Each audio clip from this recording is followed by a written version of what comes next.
बड़ी खबर से शुरुआत करते हैं जो कि देहरादून से है। राजस्व प्रबंधन को लेकर सीएम धामी की बैठक हुई है। सचिवालय में राजस्व प्रबंधन को लेकर ये बैठक हुई है। तो बड़ी खबर आपको बता रहे हैं, राजस्व प्रबंधन को लेकर मुख्यमंत्री धामी की बैठक हुई है और बैठक में कई महत्वपूर्ण बिंदुओं पर चर्चा हुई है। सचिवालय में ये अहम और महत्वपूर्ण बैठक की गई है। आपको बता दें कि बैठक में राजस्व प्राप्ति और खर्चे की समीक्षा की गई है। तो ये बड़ी महत्वपूर्ण बैठक है जिसमें राजस्व प्राप्ति और समीक्षा पर चर्चा की गई। वित्त मंत्री प्रेमचंद अग्रवाल भी बैठक में मौजूद रहे।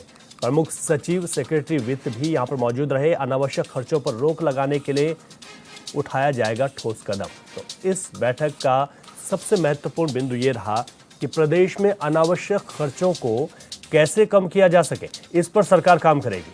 तो ये बड़ा महत्वपूर्ण है कि प्रदेश में जिस तरीके से खर्चे कम किए जा सकते हैं कई जगहों पर, उन खर्चों को राज्य सरकार कम करने की दिशा में आगे बढ़ेगी, ताकि जो वित्तीय संकट है या फिर जो वित्त की दिक्कतें हैं वो ना हो। जहां पर आवश्यकता ना हो वहां पर खर्चों को सरकार कम करेगी, ये लक्ष्य रखा गया है। ज्यादा जानकारी के साथ हमारे संवाददाता अरुण सैनी फोन लाइन पर हमारे साथ हैं। अरुण, जो बैठक हुई है उसमें और क्या कुछ महत्वपूर्ण चीजें सामने निकल कर आई हैं?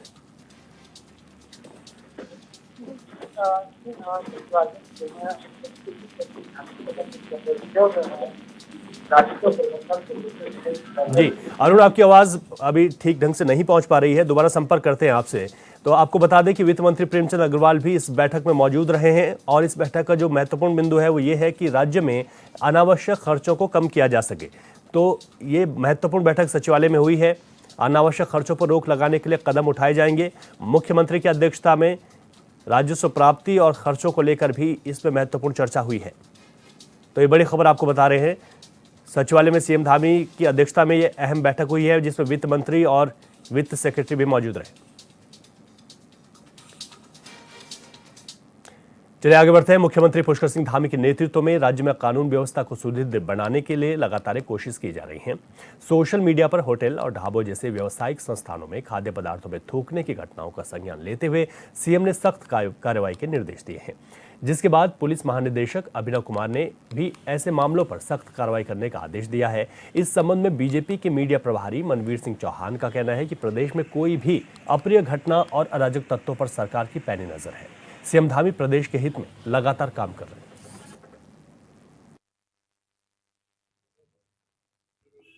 निश्चित रूप से ऐसे कुकृत्य करने वाले लोगों को किसी भी हालत में क्षमा नहीं किया जा सकता है और इसके लिए मैं आदरणीय मुख्यमंत्री पुष्कर सिंह धामी जी का और पूरे पुलिस प्रशासन का धन्यवाद करता हूं कि उनके द्वारा इस पर कड़ी कार्रवाई की जा रही है और ऐसे लोगों को जो भी दोषी पाए जाते हैं उनको सख्त से सख्त सजा मिलनी चाहिए। और मैं तो अपनी सरकार से भी अनुरोध करूंगा कि जो पहचान, जो चाहे किसी होटल में, ढाबे में, किसी भी उस पर अगर कोई काम कर रहा है तो निश्चित रूप से उसकी पहचान होनी चाहिए और उसके एक पहचान पत्र भी जारी किया जाना चाहिए। प्रदेश के उपनल कर्मचारियों के मामले में सुप्रीम कोर्ट से प्रदेश सरकार को बड़ा झटका लगा है। बता दें कि राज्य में 25,000 कर्मचारियों से जुड़े इस मामले में सुप्रीम कोर्ट ने सरकार की एसएलपी खारिज कर दी है। बीजेपी प्रदेश मीडिया प्रभारी मनवीर चौहान का कहना है कि बीजेपी कोर्ट के फैसले का स्वागत करती है। सरकार बेरोजगार युवाओं को लगातार रोजगार दे रही है। उन्होंने कहा कि उपनल कर्मचारियों के हित में राज्य सरकार कटिबद्ध है।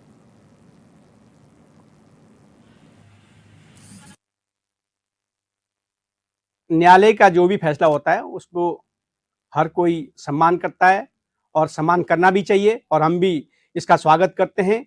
और आगे सरकार निश्चित रूप से, क्योंकि बेरोजगारों के हितों के लिए हमारी सरकार कटिबद्ध है, संकल्पबद्ध है और आदरणीय मुख्यमंत्री पुष्कर सिंह धामी जी लगातार जिस प्रकार से उन्होंने अपने इस 3 वर्ष के कार्यकाल में रिकॉर्ड रोजगार देने का, सरकारी रोजगार देने का काम किया है, निश्चित रूप से जो बेरोजगार हमारे भाई हैं, जो उपनल से जुड़े हुए जो कर्मचारी हैं, निश्चित रूप से उनके हित के लिए हमारी सरकार काम करती है। उत्तराखंड में सशक्त भू कानून की मांग को लेकर सरकार गंभीर नजर आ रही है। इसकी बानगी हाल ही में नैनीताल में देखने को मिली, जहां यूपी के विधायक रघुराज प्रताप सिंह की पत्नी के नाम पर पंजीकृत आधे हेक्टेयर से ज्यादा कृषि भूमि जब्त की गई थी, क्योंकि जिस उद्देश्य से यह जमीन ली गई उसके लिए जमीन का उपयोग नहीं किया जा रहा था। वहीं सरकार के इस कदम पर पूर्व मुख्यमंत्री हरीश रावत ने बीजेपी पर निशाना साधा। उन्होंने कहा कि 2018 में सरकार ने जो पाप किया था उसको धोने में 4-5 साल लग गए हैं।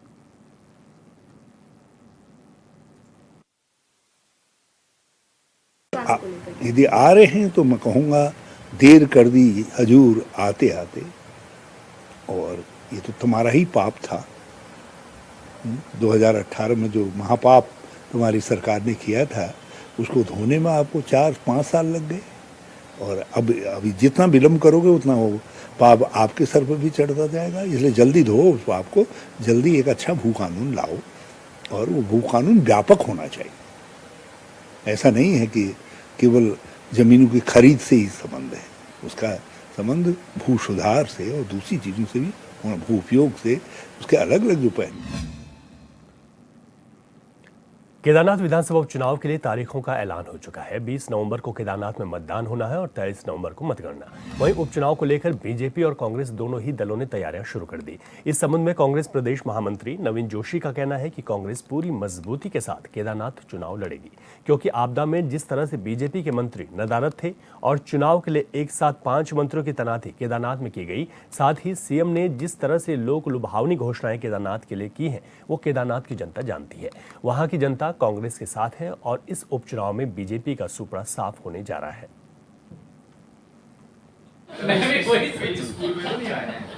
देखिए, केदारनाथ चुनाव बड़ा महत्वपूर्ण चुनाव है और कांग्रेस पूरी मजबूती के साथ चुनाव लड़ेगी और हमारी पूरी तैयारी है।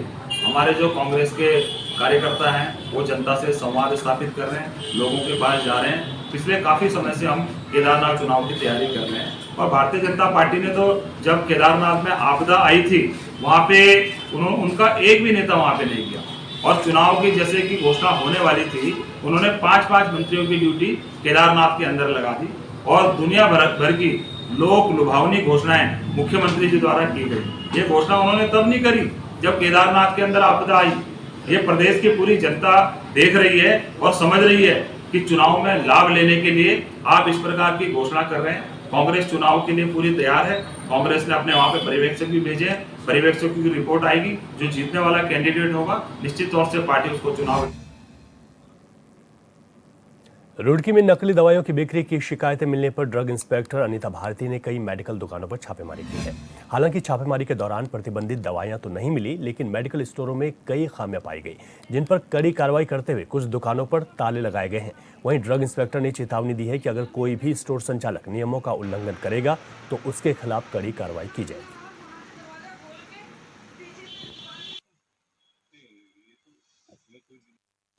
हाँ, मुझे आज जो है कुछ गंगनहर की कुछ मेडिकल स्टोर थे और कुछ इमली खेड़ा के आसपास के कुछ शिकायतें मिल रही थी कि यहाँ पर दवाइयों की जो है गलत तरीके से उनका मिसयूज किया जा रहा है। तो हालांकि मुझे दुकान पर से ऐसा कोई कुछ भी मिला नहीं है, बट जारी रहेगी कि अगर कोई घर पर रखता है तो घर पर भी तलाशी की जा सकती है। और ऐसे ही 2-3 मेडिकल स्टोर अभी मेरे द्वारा बंद किए गए हैं। वहाँ पर कुछ ऐसी अनियमितताएं थी कि लोग दवाइयाँ रखते हैं और उनकी साफ़ सफाई सही से नहीं रखते हैं। तो दवाइयों की गुणवत्ता को बरकरार रखने के लिए उनका जो है स्टोरेज बहुत अच्छा होना चाहिए, क्योंकि उससे उनकी सेल्फ लाइफ डिस्ट्रॉय होती है। तो ऐसे निर्देश भी दिए जा रहे हैं। कई लोगों को मैंने जो है निर्देशित किया है कि वो लोग अपनी दुकानें साफ़ करेंगे। और मेडिकल स्टोर पे कई जगह ऐसे देखने को मिलता है कि बच्चे दवाइयाँ बेच रहे हैं, तो ऐसे में मैं दुकान का बंद करा के ताला लगा देती हूँ, ताकि जो है इस तरीके के। हरिद्वार में जेल ब्रेक मामले में पुलिस ने एक बड़ी सफलता हासिल की। बता दें कि एसआईटी ने फरार कैदियों को संरक्षण देने के आरोप में एक युवक को गिरफ्तार कर लिया है। युवक पर आरोप है कि उसने जेल से भागे हुए अपराधियों को न केवल पनाह दी, बल्कि उनको भागने में भी मदद की है। वहीं पुलिस का दावा है कि कैदियों को संरक्षण देने वाले अन्य आरोपियों की तलाश जारी है और जल्द ही उन्हें भी गिरफ्तार कर लिया जाएगा।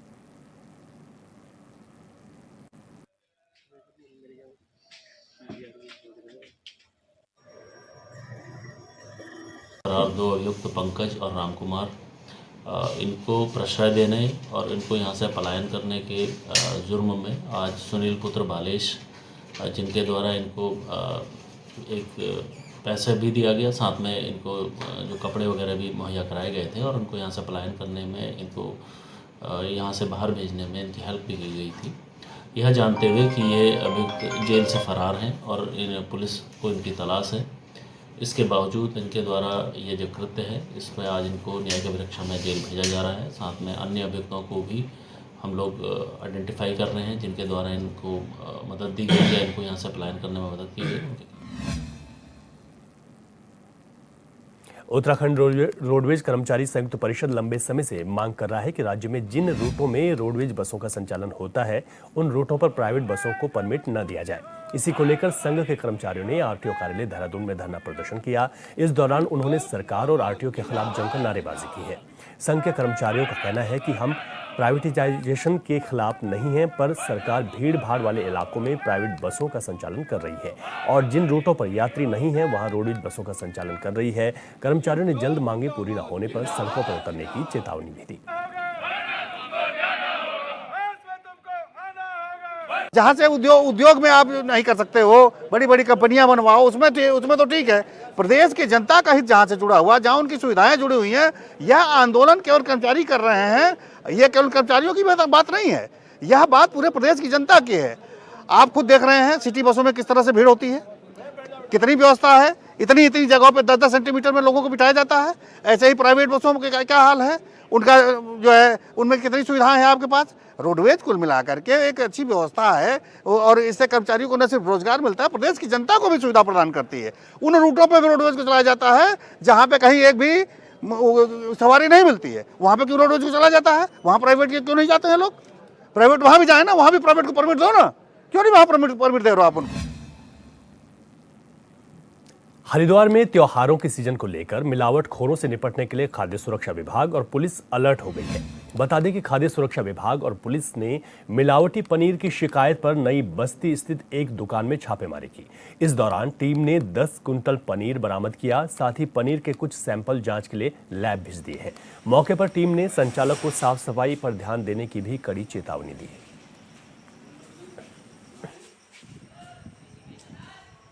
आज हमें पुलिस के माध्यम से सूचना मिली कि कलियर में बाहर से कोई पनीर आ रहा है जो मिलावट की आशंका जाहिर की जा रही थी।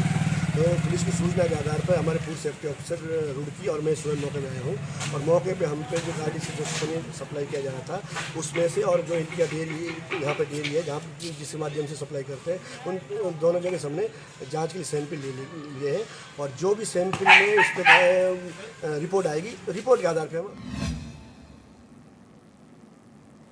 रुड़की के लंढौरा में नियम कानून को ताक पर रखकर गन्ना मालिक गुड़ पकाने के लिए भट्टी में कूड़ा कचरा का इस्तेमाल करते हैं।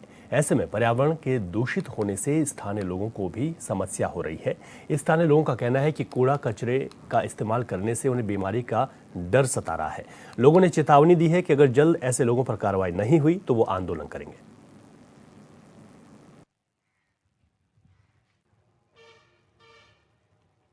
पूरा मामला ये है, यहाँ बराबर में मकान है, मेरे दोस्त का छोटा भाई है, मेरे पड़ोस से आया हुआ उधर से महल्ले से।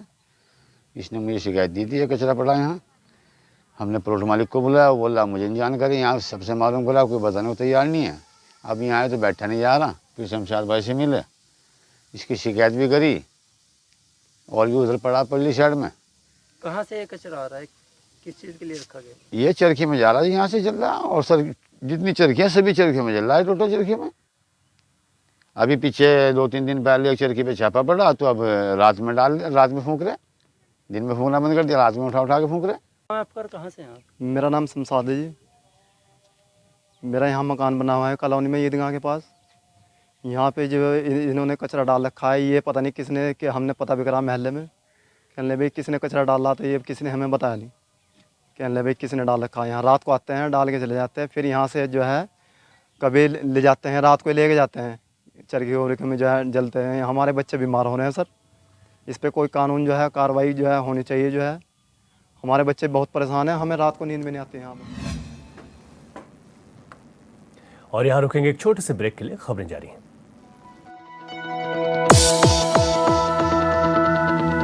बड़ी खबर पिथौरागढ़ से आ रही है, जहां पर केंद्रीय मुख्य चुनाव आयुक्त राजीव कुमार के हेलीकॉप्टर ने इमरजेंसी लैंडिंग की है। तो ये बड़ी खबर आपको बता रहे हैं, राजीव कुमार के हेलीकॉप्टर की इमरजेंसी लैंडिंग करानी पड़ी। खराब मौसम के चलते मुनस्यारी के रालम में ये इमरजेंसी लैंडिंग हुई है। उनके साथ राज्य के उप मुख्य निर्वाचन अधिकारी विजय कुमार जोगदंडे भी मौजूद हैं। तो आपको बता दें कि मिलम की ओर से यहाँ पर हेलीकॉप्टर जा रहा था। तो ये बड़ी खबर आपको बता रहे हैं पिथौरागढ़ से, जहां पर सीईसी के हेलीकॉप्टर की इमरजेंसी लैंडिंग करानी पड़ी, जिसकी वजह है खराब मौसम। तो केंद्रीय मुख्य चुनाव आयुक्त राजीव कुमार के हेलीकॉप्टर की इमरजेंसी लैंडिंग हुई है। खराब मौसम के चलते मुनस्यारी के रालम में ये इमरजेंसी लैंडिंग कराई गई है। उनके साथ राज्य के उप मुख्य निर्वाचन अधिकारी विजय कुमार जोगदंडे भी मौजूद हैं। अधिक जानकारी ले लेते हैं, हमारे संवाददाता मनीष चौधरी हमारे साथ फोन लाइन पर जुड़ गए हैं। मनीष, किस तरीके का मौसम वहां पर बना हुआ है ताकि ये इमरजेंसी लैंडिंग करानी पड़ी, और कौन कौन लोग वहां पर मौजूद हैं?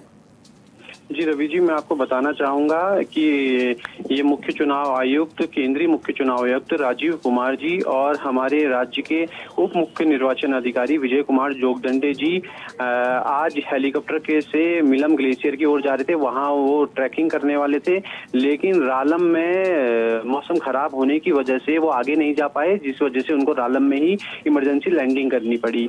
वहां नेटवर्क नहीं होने की वजह से सूचना पूरी नहीं मिल पा रही है, लेकिन आपदा प्रबंधन और जिला प्रशासन की टीम लगी हुई है। उनके द्वारा बताया जा रहा है कि कोई भी ऐसी इमरजेंसी सिचुएशन नहीं है। उनको मौसम खराब होने के कारण वो आगे नहीं जाने की वजह से ही उनकी रालम में लैंडिंग करानी पड़ी। अब उनको वापस मुनस्यारी उसी हेलीकॉप्टर से वापस मुनस्यारी लाने की तैयारी की जा रही है। ठीक है, ऐसी कोई इमरजेंसी लैंडिंग नहीं हुई है, लेकिन खराब मौसम के चलते ही लैंडिंग करानी पड़ी। बहुत शुक्रिया मनीष, आप नजर भी बनाए रखिएगा।